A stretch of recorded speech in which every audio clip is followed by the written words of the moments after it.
Hello, good evening, and welcome to the wonderful winter paradise that is the Guns and Yellow Ribbons preview podcast. Tonight, we reflect on another win in the European Super League for the high flying Gunners. We look ahead to this weekend's fixtures, but most importantly, we look at the big man derby, the Kevin Campbell derby that is the mighty Gunners of Arsenal against the Blue Man, the Toffees from Goodison Everton. Enjoy the show. Welcome to another podcast by Guns and Yellow Ribbons.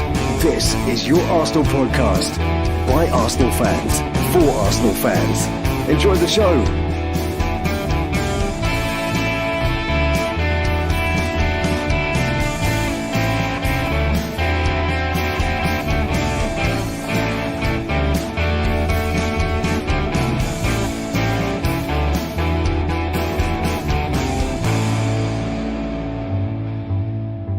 Wow, Trevor! I thought like the intro last week was good, and I thought it was going to be a running theme of all these exuberant phrases.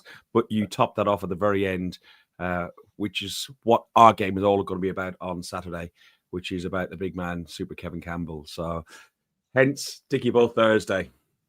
Well, of course, that's what it's going to be about, mate. We Dickie Bow Thursday. We're off and on a Thursday, but we can't wear the Dickie Bows every week. But I think it's important we show our respects this week. He was a hero to Everton fans. He was a hero to our fans, the big man, Kevin. And I'm going to pay my respects to him this weekend. With the flag will be in the Emirates. I'll be in the Emirates. I can't wear a Dickie Bow to the game because I'll probably pass out from suffocation. But yeah, and I'm looking forward to this tonight. Alex, welcome back, mate. Where you been? Thank you very much, mate. It's good to be back. It's a bit lonely down here. I can't remember the last time it's just been the three of us, and I also feel a bit underdressed with you two wearing the Dickie Bow. But I'll have to remember mine for the next one. But yeah, it's really good to be back on the show. Ferg, it's been a big week on the field for the Arsenal. How you doing, mate? Yeah, I'm doing all right. A little bit tired. It was a long day yesterday, work-wise. I literally got back into this office about 4:00. Had some work to finish off. Jumped in the car straight back down to Highbury. Met John Malone and some of the other guys, and got on the concourse about 7:20. Really, really flat. Really, really flat. I'm not liking these midweek games. In particular, I'm not liking the Champions League games. I don't know if it's a new format. I don't know if it's because it's Christmas. I don't know if it's a game every 3 days. I don't know if it's a glut of aways, and now we've got a glut of home games. I'm sure that's making an impact on people's pockets. Like as a season ticket holder, okay, my ticket's included in what I've got, but it still costs money every time you go down and buy a pie and a pint or a packet of crisps or whatever you do. I was talking to somebody the other day who got a chicken burger and some chicken wings. No drink, no fries, no nothing. In the Emirates Stadium at Block 14. It was 6 wings and some sort of chicken burger, £24. Add that up with a pint of lager or a Coke. It all gets very, very expensive for fans. And for the other fans, the season ticket holders who don't go, who decide to put the tickets on ticket exchange for whatever reason, and it's their prerogative, somebody has to buy that at face value. And buying the ticket last night, the lowest price one was 60 quid. They don't know the songs. They don't know how to get involved. So, it's up to us season ticket holders that are there to represent and lead. And I don't think, including myself, I don't think many of us actually done what we were meant to do. There were some highlights. My highlights for it, I thought Jesus looked brighter. It was amazing to see Lewis Skelly at 18 get his debut in the Champions League. It was a convincing win. We could have won 7 or 8. We should have won 7 or 8. But we did look like we lacked a bit of potency. Trevor, you weren't there because it's 3 hours for you to get down, 3 hours to get back. You won't get the last train, etc. Which, again, why season ticket holders have to sell. What did you make of it? So it's interesting what you say there, Ferg, because I think you're bang on about the financial side of things. For a family man to go to a game every 3 days at the Emirates, coming up to Christmas, is beyond the financial reach of a lot of people. Absolutely beyond the financial reach of a lot of people. So I can understand season ticket holders moving their ticket ons for some of these games, or people not being able to afford to buy them on the ticket exchange. I understand that. I disagree with you slightly about the game. I thought that the first half we were wonderful and our finishing was woeful apart from the goal and let us down badly. We should have gone in at half time 3 or 4 goals up. But I thought between coming out for the start of the second half and when we put the second goal away, I thought that our performance was woeful. I thought that we were doing everything within our power to throw the game away. I was really quite worried about how the game was going. And then, of course, we scored the second goal and it all turned around again. But for that period of the second half, for the start of the second half to the second goal going in, I thought we played really poorly. I really did, Ferg. Yeah, there was that 10 or 15 minutes where I was with Dan and he said, I'm getting a bit worried here. The first half, I think we there was people slacking off Jesus because he didn't score on the 2 attempts he had. But if I'm honest, I thought the keeper made some great saves. I thought when we were 1-0 up and Odegaard broke through the middle, I thought that's it, we're 2-0. But Odegaard missed. And I ironically started saying, oh, he's crap, like what they were saying about Jesus, because everyone goes, well, there's an excuse for Odegaard. He's not a striker. But listen, I just think, don't slag off our players. Not when you're standing there watching them. Alex, how did you see it? Yeah, I mean, I agree with you guys. I think it was a really good first half. They came and played us with a pretty high line, and I think we just had to adapt to that. But when we adapted, I think we dealt with it really, really well. And yeah, I mean, the movement of Jesus was good, and I think he looked bright, but he just lacked the finishing. And I think it's just a confidence thing. I mean, he hasn't been the best finisher ever since he's been at the club, but you can clearly see his confidence. I think when I saw him go through clean on goal, I thought, yeah, he's not scoring this. And the same the second time. He's just lost his mojo a little bit, and he's lacking some confidence. But I like that Arteta still plays him, because we need to give them some playing time as well, so they can make a difference when we need them in the Premier League as well. Really good to see Lewis Skelly. I think we've all seen glimpses of his talent in the League Cup and when he's come on in the Premier League and had a few minutes, but I feel like this was the first time he really stepped onto the big stage. I mean, it's the Champions League and he's an 18-year-old kid from Hale End, so yeah, he played really well, and that pass into Jesus for the first goal was really, really good, and he just looked composed and didn't really seem phased about the occasion. So yeah, really pleased to see him. And yeah, the interview after the game with him and Saka was just really good to see. He seems like a really good character, and the way the other players speak about him, he just seems like a really good boy. And hopefully this was just like the first of many good performances in an Arsenal shirt from him. So I look forward to seeing him play loads of more games, maybe starting this weekend. So it's really interesting, Fergie, in that. With the finish in the first half, I thought, yeah, well, at least Jesus has made the goalkeeper make a save. I thought that Odegaard and Martinelli's misses were particularly poor, not getting the shot on target when they were clean through, not under any pressure. I was very disappointed with that. As for Jesus, yeah, we keep on. I'm not going to go in heavy on Jesus. I never do on Arsenal players. But, you know, he got through twice last night, and I would have thought a striker should have put one of those 2 chances away when he's made the goalkeeper make a save. And it's not been like, what worries me mostly, Ferg, is that he's had a dry spell. It's not been 5, 10 or 15 games. It's been like 1 goal in 30-odd games. That's like over half a season, you know, and that's a lot for me. I want to support Jesus, but he does need to start finding the net. He does need to put the icing on the cake, if you want, because as Alex rightly said, he worked really hard last night, worked his socks off, but he needs to put the icing on the cake pretty soon. By the way, Ferg, just want to chuck this one back at you. What did you think of the way Monaco defended our corners, eh? A bit more physicality, wasn't there? You may not notice it in the ground, mate. Sorry to cut you off. You may not. That was silly of me. I apologise, Ferg.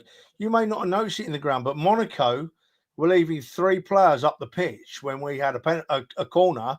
So we had to leave 3 players back in defence, which sort of reduced our numbers around the box. It did look thinner, actually. It did look thinner. Genius.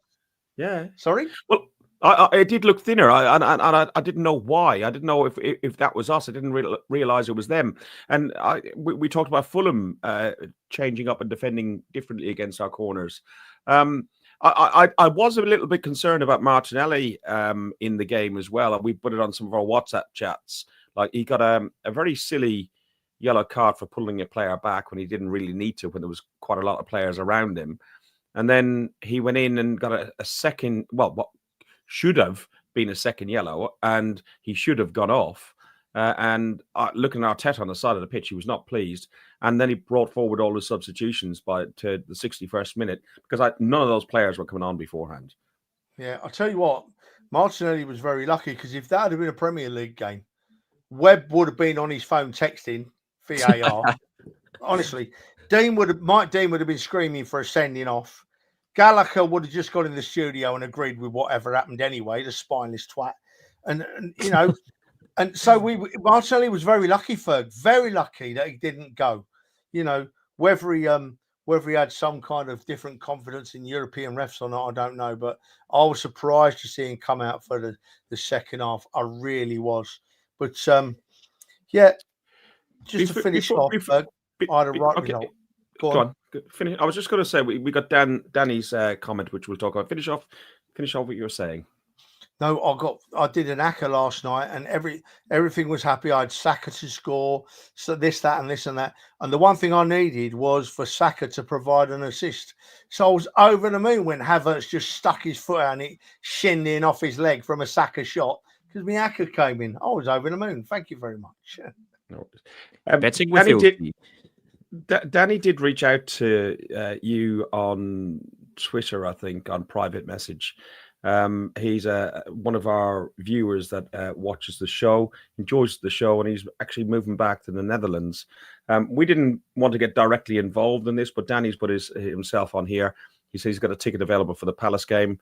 He's willing to give it away to a viewer of this show for free as he's back in the Netherlands. We'd say thanks very much, Danny. That's a really, really lovely gesture, and it's really good that you've done that.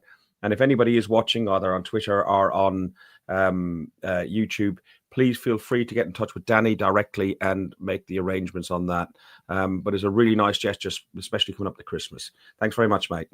Yeah, cheers, Danny. Sorry I didn't get back to you completely, but I think it's best we do it this way, mate. We'll announce it on here, and hopefully someone will take up your kind gesture. And all the best in your new job in the Netherlands, mate. All the best for that. Are we done now? Are we gonna move on to the fixtures, Ferg? Are we ready? Sure now. Oh, here we go. Look, see, here we go. We're going to leave, obviously, the main game of the weekend, Arsenal Everton, till last. The reason we're doing Dickie Bow Thursday, we all know. So the first one up, right? Liverpool Fulham. Alex, can Fulham go to Liverpool and help us out? Can they do that? I really hope so. I mean, I've gone a bit with my heart on this one, and I really want Fulham to get a result against Liverpool. It's going to be really tricky because, I mean, they just seem to be winning every single game. They won again in the Champions League away at Girona, a place we're going in the near future. But I've gone for a 1-1, and I think defensively, they've looked a bit rocky ever since Konate got off injured, and Joe Gomez has been playing instead of him.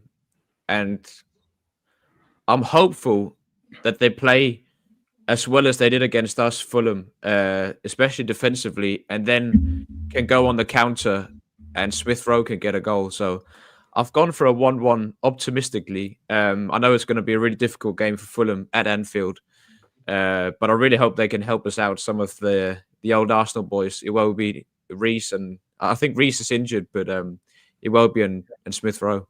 Exactly. See, I know Liverpool have been flying, but I can't get it out of my head that Forest have gone to Anfield and won this year. So if Forest can go there and win, I've got it in my head that they're going to be vulnerable this season at times, and they're going to lose some more points. So Alex has gone for for Fulham to get a draw at Liverpool, Ferg. Do you agree? Well, we've obviously want Liverpool to drop points for our own reasons, and also in aid of Super Kevin Campbell. But they've won 9 out of the last 12 Premier League meetings against Fulham. They drew 2 and lost 1. But Fulham have each of their last 3 Premier League wins against Liverpool have taken place at Anfield. Been low scoring, 1-0. Looking at how defensive they were against us and how they were able to absorb the pressure against us last Sunday, I think tactically they're actually quite a good side and play to the level of the ability of their players. I think they've bought well. I think the likes of Smith Rowe, Iwobi has grown into a player that I never thought he would have been with Arsenal. I'm planning for an upset on this one. I'm going for a 1-0 to Fulham, an away win to Arsenal D. Oh my lordy, Ferg! Have you been on the whiskey again? Have you? Just started. It's an interesting point you make there, because we've been watching a bit of Fulham, and Iwobi seems to be having a fine season, doesn't he? I always thought he was a fine player, but I always thought that whenever he got in front of goal or headed towards the goal, he panicked a little bit and lost his head a little bit and didn't know whether to shoot or pass, and ended up doing neither. But he seems to have put that to one side at the moment, which is really good.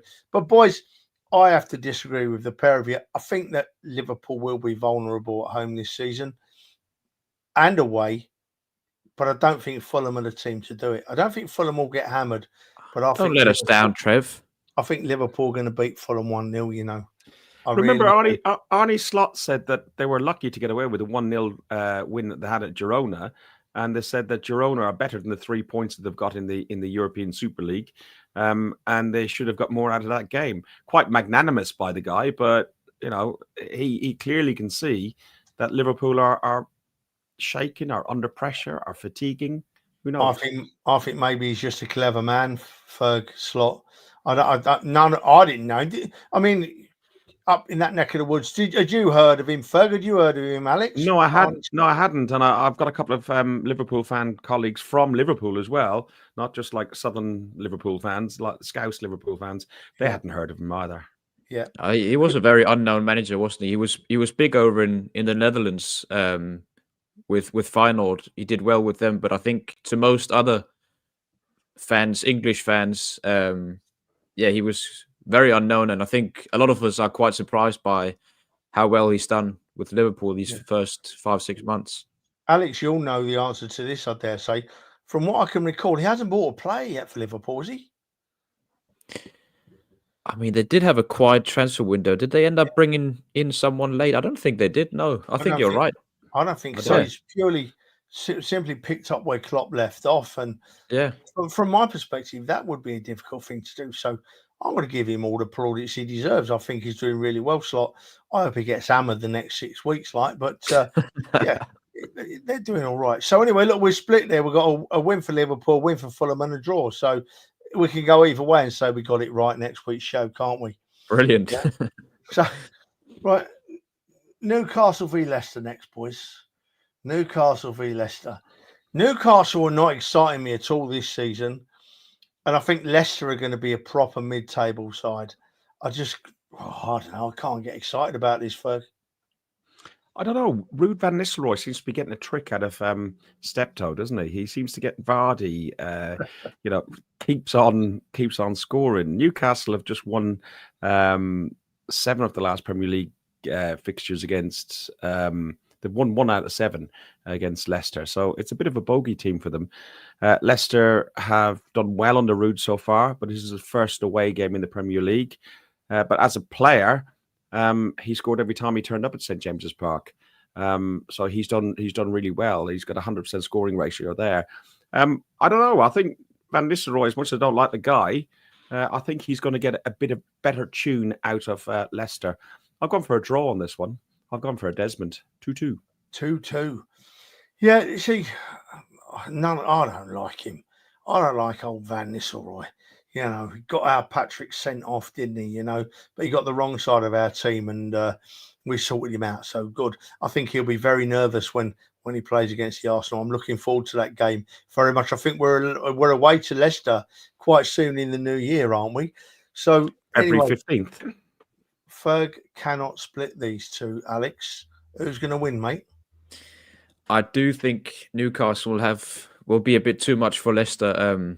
I mean, you said they haven't really excited you. They did excite me against Liverpool when they drew 3-3 Newcastle. I think they're scoring goals. They scored 2 against Brentford, but defensively they're leaking goals at the moment. 7 goals in the last 2 games they've conceded. I can see quite a few goals being scored in this game. I do think the majority will be scored by Newcastle. I've gone for a 3-1. I think 3-1. Isak is in brilliant form. He's scoring a lot of goals. I just think they've got too much quality for Leicester.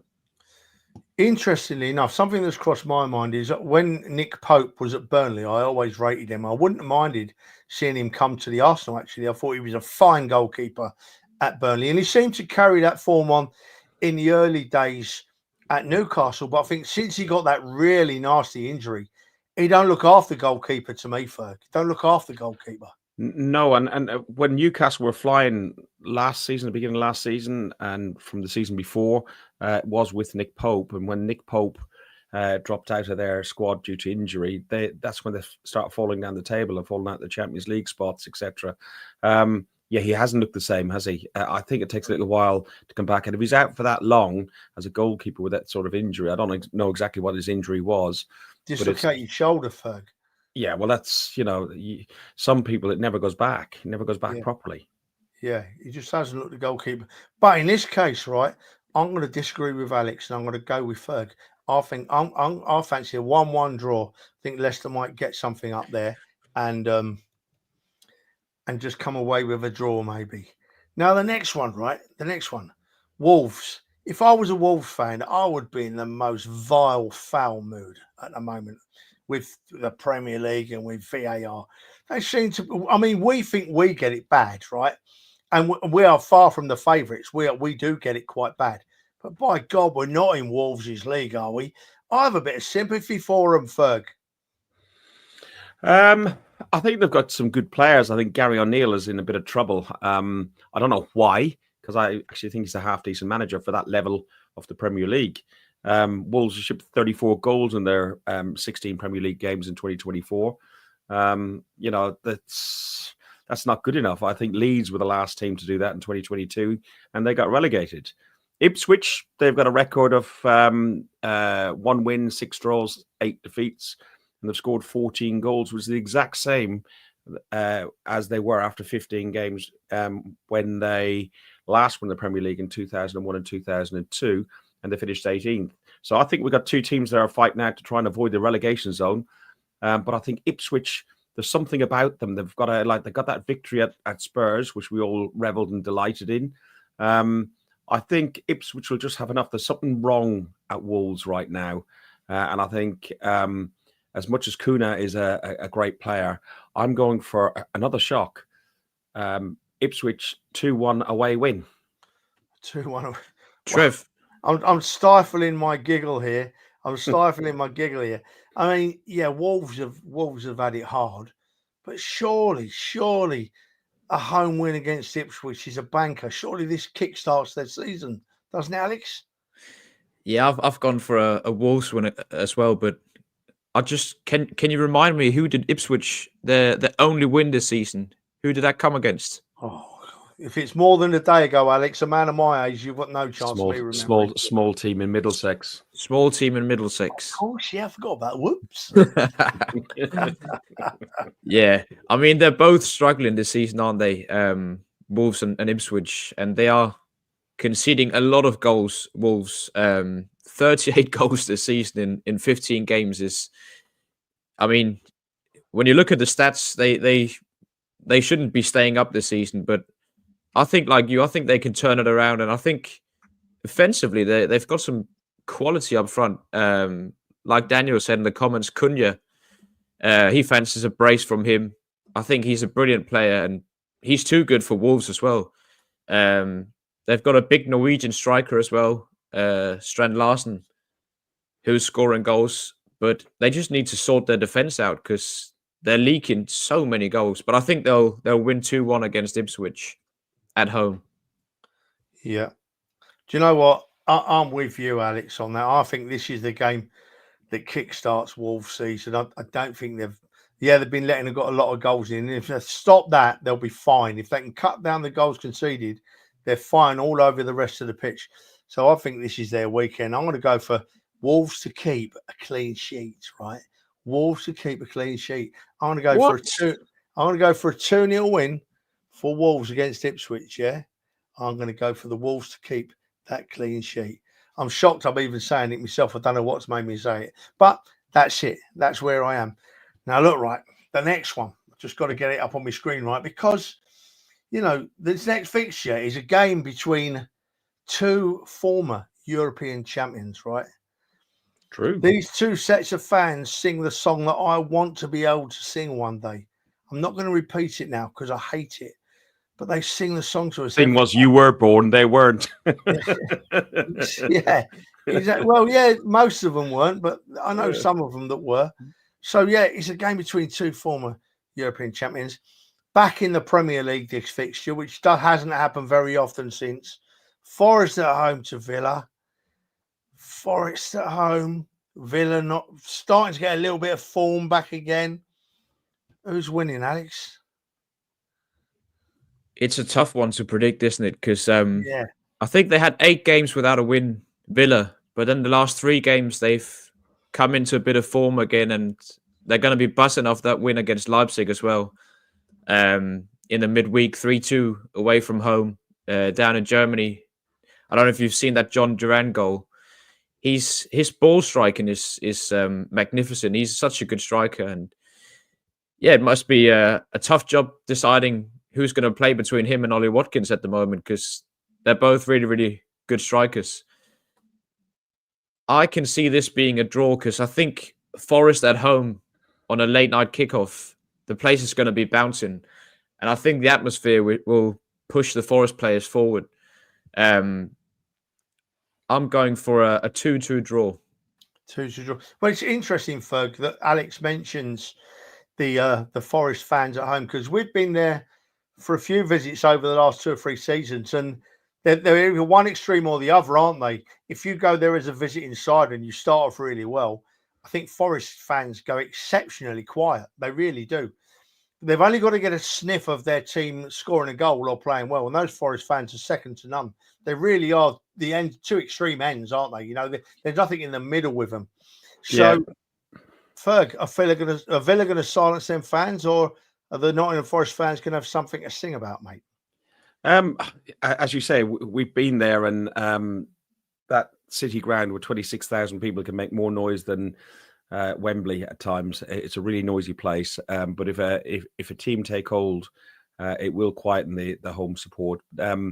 Forest have just won 1 out of 11 Premier League games against Villa. They have drawn some. They've drawn 5 and lost 5. Villa are winless in 5 Premier League games away against Forest. I think Villa are struggling with Europe, whilst they're doing really well in the Champions League. I think the squad they've not done so well in the league and the cups of late, and I think that's taken its toll. That they're loving the European journey. The fans are clearly loving the European journey, and I think Forest are a better team than they were last season. I can see Forest winning this game, and I can see them keeping a clean sheet. And I've gone for 2-0 to Forest. 2-0 for. So Alex thinks it's going to be draw. Ferg's gone for Forest. Ferg's gone for Forest. Ferg's gone for Forest. I like that, the way that rolls. Ferg. I can't split them here. I'm with Alex, mate. I can't split these two sides. I can see a reason for both teams winning. I can see a reason why both teams might lose. So I've gone down the middle. I think there's going to be a few goals, but I think it'll be a 2-2 draw. 2-2 draw, which, at the end of the day, probably both teams would take, seeing their positions and their current form at the moment. Now, the next game, right? The next game. This is what we call. I'm just looking at it up on my big screen. I'm all posh now, by the way. That's why I keep looking that way. I've got a big big screen now to see all the fixtures on it. I've learned a bit of technology. I'm so proud of myself. I really am. But Ferg, the A23 derby, mates, Brighton v Palace. The fans really don't like each other at all, do they? And that normally makes for a real raucous atmosphere, and the players banging into each other and going at it. It really is. It's got all the attributes of a derby. But Brighton Palace, is it a derby, Ferg? To them, it is, and it all goes back to something to do with in the 70s. I think was it Brian Robson or something. I don't know what the player was, but there was a player that went from one to the other, and managers and so on. But it's quite fiercely fought, and it's heavy police presence and everything else. So for them, it's a derby. It's not really a derby, though, in technical terms, because it's one city against a London suburb. On this one, I think Brighton are just too good for Palace. I think Palace are very close to getting relegated, are getting dragged into that. But there are other teams that are probably worse than them, only just. They just can't score a goal. But they are unbeaten away for the last 3 Premier League games. They won 1 and drew 2. Brighton are just too good. I've gone for 3-1 Brighton. 3-1 Brighton. It was all about Alan Mullery, that was it. Yeah. Thank you, Simon. He also played for that mob down the road. Was a decent player, in fairness, Mullery. So Ferg thinks that Brighton are going to win the derby quite comfortably. 2-goal margin, Alex. Do you agree? I agree. I think they're going to win. I don't know about how comfortable it's going to be. I think it's going to be a fierce game, and they must be coming with some confidence after a draw against Manchester City as well. Crystal Palace, and they're a difficult team to play, but I do think the home advantage, the fans, and the offensive prowess of Brighton at the moment, they've got some really good players offensively. I think it'll be too much for Palace, and I think they'll win 2-1. 2-1. So that's 2 going for Brighton. And do you know what, boys? I've got to join you. I think that Brighton will be a little bit too strong for Palace. I think it'll be a little bit closer than Ferg says. I agree with Alex. I think that Brighton will win this 2-1. I think this local derby and the atmosphere and the tension is a great leveller. But I think that on this occasion, I think that Brighton just have too much for Palace. So I'm going to side with you, boys. Go for a 2-1 win. Now, the next one on the list, right, is, normally I'd get quite excited about this game, because it's got all the attributes of being a great game. But to be honest with you, this year, it's just a mid-table game with 2 average sides, isn't it, Alex? I mean, it is. When you look at the Champions League table now, have you seen where Manchester City are? 22nd. So, yeah, I mean, they are in a really poor form at the moment. I don't know what's happened to them. I watched some of the highlights from the Juventus game. They just look completely off it. I've never seen a Pep Guardiola team like this before. And I mean, what happens if they go on and lose the game to Manchester United? That'll put him under some serious pressure, because I mean, that'll put them completely out of the title race if they go and lose at home to Manchester United. Ferg, Alex, Ferg, I'll come to you in a minute. Let me chuck something else at you, Alex, while you mention the managers. I mean, I've seen Guardiola's recent after-game TV interviews, especially the last couple of weeks. To me, it looks like he's losing the plot a bit. I'm not making head nor tail of him. What have you made of it, mate? Yeah, I'm with you. I mean, I don't know if you've seen the whole scratching thing where he had several scratches on his face, and he just seems very on edge in all the interviews. I heard him after the Juventus game. He said, "We played great. We played terrific," and he's not used to it. Have you heard through work any sort of reasons why that scratches? Was it maybe he got frustrated with himself and got really wound up in the dressing room, or was it maybe he got into an altercation with somebody? Heard anything? No, I think it was literally him on the bench sitting there, like scratching himself in the face. So I think that's just where it's come from. But I mean, it just clearly shows he's under pressure and he knows, and he's not dealing with it very well at the moment. But I mean, in this game, I can see quite a few goals being scored. Really? Yeah, I can. I've gone for a 2-2. A 2-2 draw. Do you know what? In fairness to Alex Ferg, you could look at this game from so many different angles and make a point for either of the sides coming back to form. I mean, Man United, are they suddenly going to start playing for this new manager? Because they've not looked at all good for his first couple of games. Or have they simply not got players that are good enough to play for Man United and they've got to start again? Has Pep suddenly sorted his head out this week and sat down with his players and sorted out what way they're heading, Man City? Because none of us saw this coming at the start of the season, and certainly didn't think it would go on for this long. A poor run of form for City. What's going on there, Ferg? I don't know. It doesn't sound happy. Like when De Bruyne starts having interviews with the press and saying what's going on in the dressing room, that's always a bad sign. I expect, being the successful manager that he has been around the world, albeit he's been at teams that have lots of money and he can always buy the best players. If he doesn't get his own way and players don't want to do what he wants to do, I can imagine Pep being quite a difficult boss. Listen, I can imagine Arteta being quite a difficult boss as well if he didn't want to do what he wanted to do. And Aubameyang, Ozil, and others can vouch for that. What's the new Amorim? What's the new Man United manager? I've just got a complete Ruben Amorim. Amorim, yeah, Amorim. I think is another young manager. I think he also believes that he's really, really good. I think he's struggling to find out what his starting 11 are. I think he's struggling to cope with Rashford. They've conceded 2 goals in the last 11 Premier League games. Don't know if they'll concede 2 in this game. City are just out of form. I think it's going to be really, really strange. If United get the first goal, I can see the empty had starting to turn. I can't call it. I'd put a score down. I think it's going to be a draw. I probably would have agreed with you, Alex, and gone 2-2, but I've written down 1-1. Who can call it? It could be 2. It could be 3-0 City. It's really hard to call. Yeah. Just a final comment on that. Do you think Amorim might have a bit of an edge on Guardiola after the Champions League game where he beat them 4-1 with Sporting? He's got to be looking at some of the tactics, and also he's got to be looking at some of the ways that he was able to disrupt what Pep likes to do.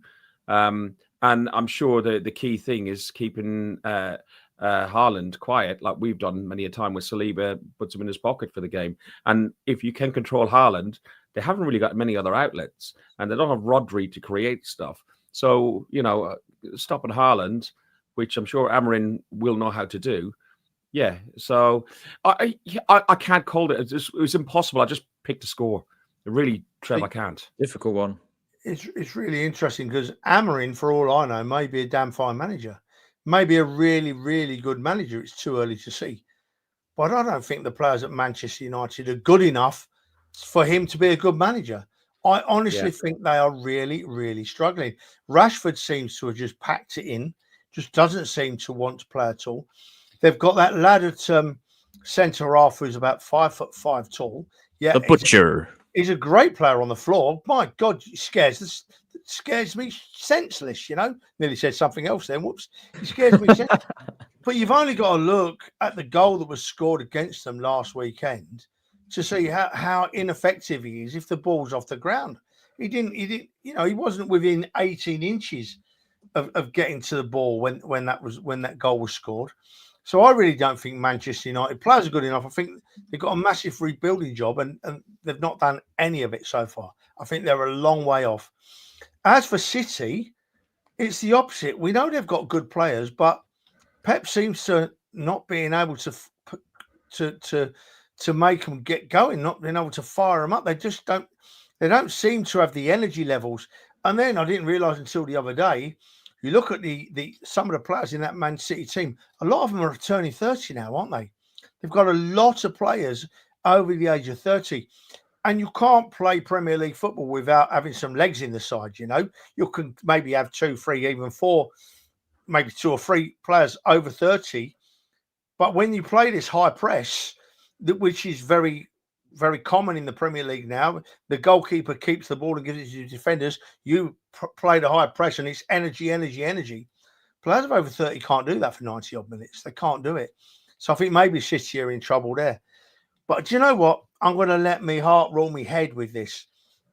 I think that Man United are going to nick a 1-0 here at City. I think City's woes will continue. I think Man United won't be brilliant, but they'll get up and score a lucky goal.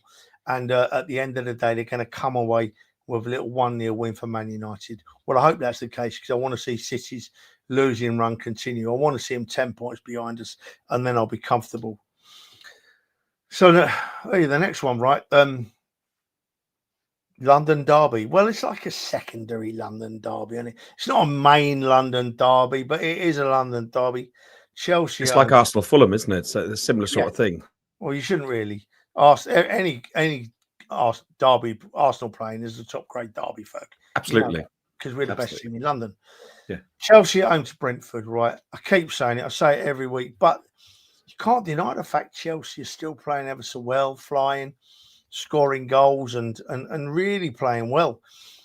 I still think that their midfield or their goalkeeper might let them down at some stage this season, but it doesn't seem to be happening.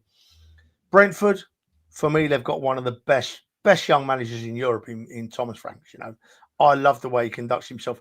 I saw that there was a bit on social media this week, wasn't there? They were filming in the changing room of the way Frank spoke to his players, and it was amazing to listen to. What a fantastic speech it was. Brilliant the way he was with his players. So it's Chelsea v Brentford, Chelsea at home, Chelsea the form side, Brentford are no pushovers. Ferg, who wins this? Well, Chelsea have only won one of the 6 meetings that they've had in the Premier League. Brentford have won 3 and drawn 2 against them. You're right, Chelsea are playing much, much better at the moment. They are playing, they played this afternoon in Kyrgyzstan, I think. But none of the main players went out. They've actually left most of the main squad at home, rested and trained them. So the European travels won't make any difference to them whatsoever.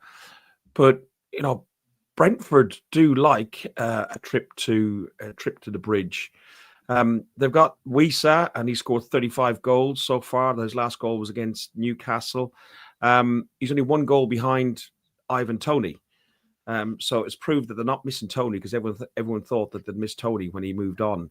I think they've got Mwembo as well, who's a fine striker. I think that's his name. I'm you know me. We know who you mean. Yeah, you know, Mwemba, whatever. Yeah. So, yeah. I think Brentford will get goals. I think Brentford will get 2, but I think Chelsea at the bridge will get 3. I've gone for 3-2 to Chelsea. Chelsea win. A Chelsea win. I don't know. I'm getting a little bit worried about Chelsea, Trevor. Yeah, they are playing very, very well. Alex, did Chelsea win this game, or can you see it a different way, mate? Unfortunately, I do think they will end up with a win, just with the form they're in at the moment. And yes, Ferg said they rest all their key players. They haven't even registered all the Cole Palmer and all the top players for the Conference League competition. So yeah, they've had a nice rest here in the midweek, while the youngsters have gone to minus 20 degrees over in Kazakhstan. But yeah, I think the resilience they showed against Tottenham in the last game shows they're absolutely in the title race. They've got a good squad. I think, like you said, Trev, I agree with you. Their goalkeeper is their weak link. He's not looked good this season. And I actually think they've got a younger goalkeeper, a Danish guy, Philip Jørgensen. I think he'll end up taking his spot during the season. Danish guy, you say? Yeah. So you're not biased at all then, Alex? No, not at all. Not at all. Yeah, go on, mate. Sorry I cut you off there. Go on. Yeah, no worries. But yeah, I like the fact that you've taken notice of the way Frank handles his speeches, and yeah, he's quite well known for it over here in Denmark. But yeah, I saw the clip on social media as well. His man management is just so good, and he's the kind of guy you want to play for. And he's done so well with Brentford. But yeah, I just can't see them getting a result. I think Chelsea will win 2-1. So that's you and Ferg both gone for Chelsea, mate. I have to. You're back, Ferg. You all right now, mate? Yeah. I am, yeah. A bit deflated now, aren't you? Pressure. You see, you mentioned last week's game against Tottenham, Alex, and we have to be careful because people know we don't like Tottenham, and we won't say much good about Tottenham, if anything at all. But I thought that Chelsea's comeback last week was more to do with the fact that Big Ange Postecoglou. I don't dislike Ange Postecoglou, actually. I don't dislike him. But I think it clearly showed last week how clueless he is at times in certain aspects of coaching a Premier League club, you know.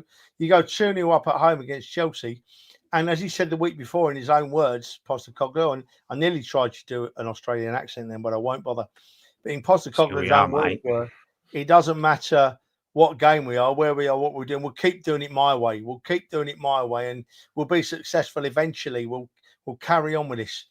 Well, that attitude clearly cost Tottenham the game against Chelsea last week, because you go 2-0 up. You don't shut up shop completely, but you become more sensible and more cautious about the way you play the game of football. And I thought Tottenham were just gun-ho, 2-0 up, gun-ho, and gifted a comeback to Chelsea.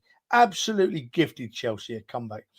So going back to Chelsea v Brentford tomorrow, I honestly think that this might be the start of Chelsea's bad run. I think that Brentford are good enough. I think Thomas Frank's a great manager. He'll have Brentford fired up. Chelsea will think they're going to have an easy-ish game. And I think that Brentford are going to get a draw here. I honestly think that Brentford can go to Chelsea and draw at least. And I'll tell you what, boys, I hope I'm right and you two are wrong, to be honest with you, because as Fergus rightly said just now, Chelsea are a little bit worrying. Chelsea are a little bit worrying, yeah? So the next game, it's about when the Saints come marching in their song against the team that stole their song and sing it awfully at times. Southampton v Tottenham. I nearly said at the Dell then, but Southampton v Tottenham at Southampton. Southampton, not very good. I don't know if Ramsdale's back. I don't know if you can tell us about that in a minute, Alex. Tottenham could go 3-0 up and they could still get pegged back from what we've seen this season. They do like throwing the lead away, don't they? So is it Southampton's turn, Alex? Can they beat Tottenham? I hope so. And I've gone for a 1-0 win as well. I think he might be back this weekend, Aaron Ramsdale. So he's back in training. So that's the only thing I've seen. I don't know if he's going to be starting this weekend. Well done, Gary. 6-0 Southampton. Gary, behave yourself, son. That's my score. I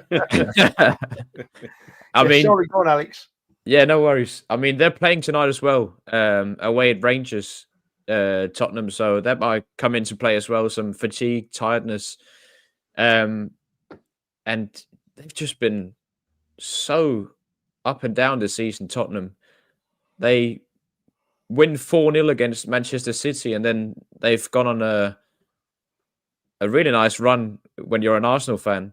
But yeah, they just can't seem to find any form, and it seems to do with Postecoglou not willing to compromise on the way they play, and you just can't afford to do that in the Premier League, especially when they have the players that they have.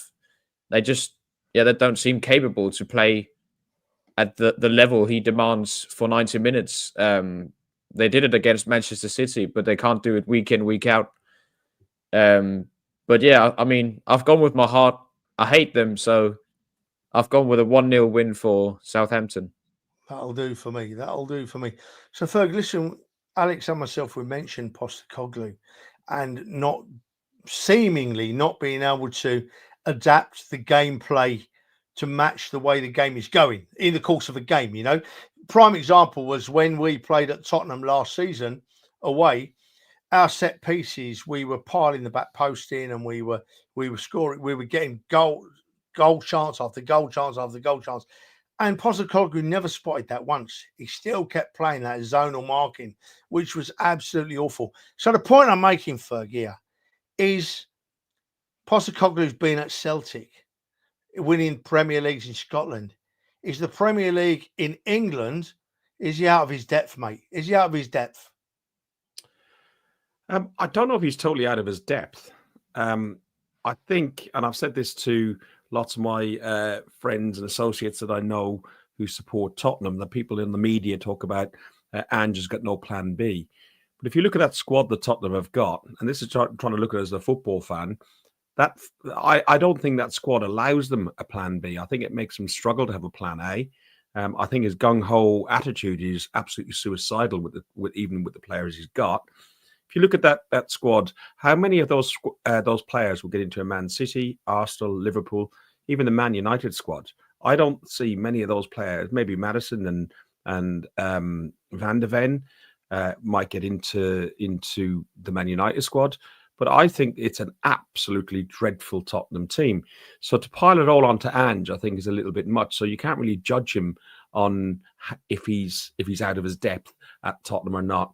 But I do think if this is how he plays every time, and it just is who we are, mate, and that's how we play, and the arrogance of it is absolutely suicidal. Southampton have scored in every one of the last 15 Premier League games against Tottenham, which is the longest scoring run that they've had against any team in the competition's history. And Tottenham have only failed to score in one of the last 22 Premier League games against Southampton, which was a 1-0 loss in January 2022.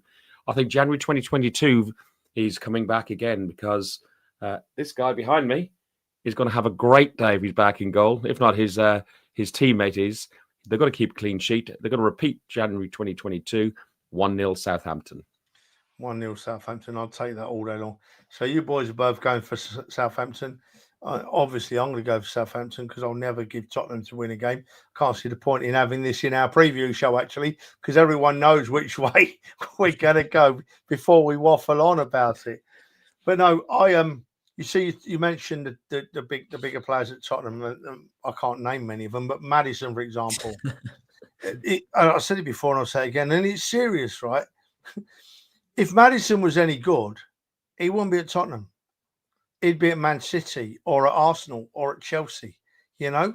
Trust me, Tottenham wouldn't have been Maddison's first choice. Maddison went to Tottenham because that's the only club that came in for him up at that level. We was probably his first choice, weren't we? But we went for Odegaard instead. Yeah. Happy days. You've only got to look at Maddison's previous social media posts to see what he thinks of Tottenham in particular. I find it quite funny. I really do. Yeah. But most of those players that are at Tottenham are there because the bigger clubs didn't come in for them. And I'm going to join you, boys. I'm going to go, surprise, surprise, I'm going to go for a Southampton win, 2-0. 2-0 to Southampton, clean sheet, Ramsdale back in goal, or as Ferg rightly said, or whoever else, and they go on and win. Right, last one before we move on to the most important game of the weekend. You're going to miss the hour. No, we're going to get there. I told you. Bournemouth v West Ham. I'll go first, right? I think Bournemouth will be too much for West Ham. I'm going to go for a 3-1 win to Bournemouth. Alex, tell me about it.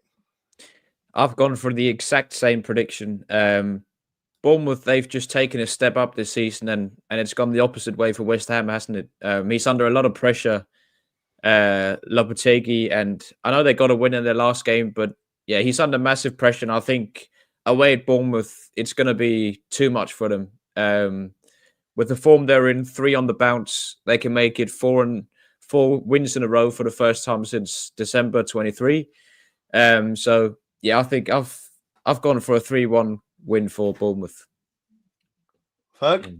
I've gone the opposite. I've gone 2-1 to West Ham. West Ham have won 9 of the 10 Premier League games on the Monday night. Monday night football is West Ham's night. Unbelievable. He only goes to West. He has to go for West Ham, otherwise he gets beat up in his local when he goes in there. You're not wrong. So listen, boys, we're trying to keep it to an hour. We've got 6 minutes. We're going to go over by a few minutes, I'm sure, but not by many. Arsenal v Everton, right? It's going to be sentimental. It's going to be emotional. Fans from each side, Everton and Arsenal, both hold our mate Kevin Campbell very dearly, in the highest esteem. He never let either of our great clubs down. But at the end of the day, there's a game of football to be played, and hopefully, while that 90 minutes of football is being played, that's what it's going to be about, the game itself and who's going to win. And myself, I don't think Everton are going to be good enough to win at Arsenal. Not for a second. I can't make out a case at all for Everton winning at Arsenal. Ferg? No, they're not good enough. Clearly not good enough. I think the emotion of the day, Everton fans will be up for it. And there's a big poster outside the Armory, which is he's one of our own, with a number 9 of Everton and Arsenal. They're really struggling. I cut it short. 4-0 Arsenal. Yeah, 4-0. Yeah, and I could see that. I could see that happening if we've got our scoring boots on. If our forward boys have got their scoring boots on, I can't see anybody in Everton's defence that makes us have a bad day. Can you, Alex? Hang on, No. before you go in, Alex, it's interesting. We talk about the set pieces, and everyone is talking about Arsenal and the set pieces. But 8 of Everton's 14 Premier League goals this season have been scored from set pieces, 57%, which is like a high percentage. We're talking about Arsenal's so-called Stoke City 2 at 24%. So, they are very much a one-trick pony. At least Arsenal can get goals from other ways. And that's why I think we'll definitely win 4-0. Go on. Just remember, Ferg. Just remember, when we go over time tonight, pal, it's because of your waffling, not mine. No, I Right. didn't waffle. Consider yourself told. Alex, is there any way you can make a case for Everton being in this game? No, I can't really. I mean, they did win 4-0 against Wolves, but it was Wolves. And the game before that, they lost 4-0 away at Old Trafford. So, yeah, I can see us having a good day at the office, and hopefully we'll have it wrapped up by half time. I've gone for a 3-0 win.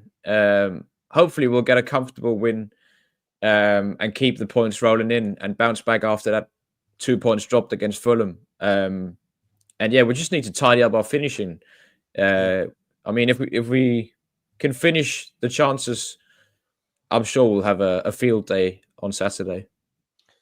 It's really. I'll put mine in here as well. I've gone for 4-0 to the Arsenal. I can't see it being any other. So Fergus and myself have gone for 4. Alex has gone for a conservative 3. But I just want to linger for a minute on the team selection, boys. Jesus is forefront in all our minds at the moment. There's lots of conversation about how much effort he's putting in and how well he's actually playing without putting the ball in the net. Yeah, Ferg. But is that warrant enough? Is that enough to warrant a place in the side, or is it all about goal scoring? For me, it's all about goal scoring. But you start Havertz, Jesus. If you're going to play him, if Saka needs a rest, try him on the right. But I wouldn't be starting Jesus anywhere near the squad. He's very much a squad player and not a starter. Trev. Yeah, I agree. I think we've got other games coming up in the future where we can stick Jesus in and give him an opportunity to score a goal or two. But right at this moment in time, especially after drawing at Fulham last week, points are a premium. We can't afford to drop many more points, And I don't think if we're looking at putting our very best side out, which we should be, Jesus don't get in for me, Alex. No, I agree. And I think he seems to be playing him in the Champions League, except for the big games in the Champions League at the moment. And he has got a lot of experience in the Champions League, and he's got a good record as well. But I think with his low confidence at the moment, I wouldn't be starting him in the Premier League. For me, it's got to be Havertz up top, and then either Martinelli or Trossard. I don't really mind. Maybe Trossard this weekend. I'd start Martinelli and bring Trossard on. It works better. Martinelli, whilst he gets criticised for some of the stuff, he wears out defenders. He really wears them down. And then Trossard comes in and picks him off. Right, you boys, I love the way this goes sometimes when it plays right into my hands, because we've spoken about Jesus not being the starter. Trossard, Martinelli, yeah, who? January transfer window. Is a striker the most important thing we need, Ferg? Clearly, we need a proper number 9. whether it's January or whether it's at the end of the season. That'll be up to Arteta. But I'd like to see somebody come in, even if we take, I don't know, do you take somebody in on loan for now, or take somebody from the Championship who could just be an out-and-out number 9 that's willing maybe even to be a squad player, and it's just an option B or C, a Giroud-esque. Yeah, I agree. And I think that, I'll come to you now, Alex, with this. I think that if we had a 25, 30 goal, well, 30 goals are unusual in the Premier League nowadays, aren't they? So if we had a 25 goal a season striker, I think that if he plays in the same team as either Havertz or Jesus automatically become better players, I think, Alex. Yeah, but did you ask about the bringing in a striker in January? Yeah, weren't you listening? I was just not sure what the question was. The question was, do we need we've been talking about the forwards. Yeah, about the strikers. Yeah. Do we need to bring a striker in January? I can see why people are making the case that we do need a striker. I'm just not sure that the market will be right for one in January. I think it's going to be difficult to bring a striker in that will raise the level in January. I can't see who it's going to be. I mean, the names at the moment, it's all the Swedish striker from Sporting, Gyökeres, and then there's Sesko from Leipzig, but he extended his contract in the summer. I'm not sure who it's going to be. I don't think we can bring anybody in January, do you? Yeah. Do you know what? I absolutely always agree. Difficult. Absolutely agree. And that was my thoughts. I was hoping you might put a different perspective on it, Alex, being, as you do, knowing about these things. But I can't think of one striker that we could bring in that would improve us. I would love to bring a Giroud type in, Ferg. Someone that just can sit on the bench maybe a lot of the time, but when we need it, put that different perspective on the game. I'm not talking about Danny Ings, but you're talking about somebody who's been there, done that, got the T-shirt, and is willing to come on loan, that's not getting a game at, I don't know, Leeds, or not getting a game at somewhere else, that has got a bit of experience, that you can just come along and say, right, you have 15 minutes. Exactly. But looking at the reverse of it, right, the reverse side of it, we played last season, the back end of last season, with exactly the same squad we've got now, and we were absolutely superb. So let's just hope that the players we've got now can pick it up and play as they did at the end of last season, because I'm pretty sure that Man City won't have such a good run in again. Chelsea worry me a bit, but if we pick up and close the season out like we did last season, then we'd be right up there. We just need to get stability in our back four. We've had 16 different back four combinations. The injuries we didn't have last season, we didn't really have the season before. That's what's doing us. We're good, but without having all our main players, we don't have the depth to be brilliant. I hope Big Gabby will be back this weekend. He's missed out 3 games now, I think. What's he done? What's happened? He's frozen. Do I press the button? No, not yet. No, another minute, because this is really interesting, right? It's really interesting. I've forgotten what we were talking about now. It was that bloody interesting. But we can. Yeah, that's it. We have got depth at the back, Ferg, don't you think? We have got depth. We're just in a really bad way with injuries. I mean, we've got 4 defenders injured or not getting in our first team that would probably walk into 75% of the other Premier teams in the Premier League, and they're all injured for us. I do think we got the depth, but it's the old Arsenal thing striking again. Bloody injuries, they just come back to haunt us. I mean, we've had the same injury in the same position. That we've had every right back option going, then every left back option going.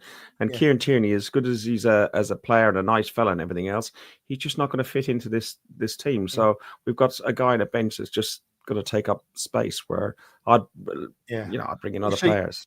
That's where I think that we'll finish off with this. This is where I think that losing Ben White was key. In my mind, I know not everybody agrees with me, but in my mind, Ben White is your starting right back, right? He does everything we need of him. He defends superbly. He's got pace to play with. He overlaps nicely, works great with Saka. And if White's in at right back, then you've got all our utility players, our Calafioris, our Timbers, our Kiviors, can rotate around the other 3 positions if Gabriel or Saliba are not fit, But with White missing, we've had to spread it further. And I think it's just we've tried to spread it too much. And we just need to get a couple of players back fit. But key for me is Ben White. Boys, listen, I've thoroughly enjoyed this again, right? We'll come back and have a minute's talk after, Ferg, but I think it's time you press the button, mate, don't you? I've got a new one.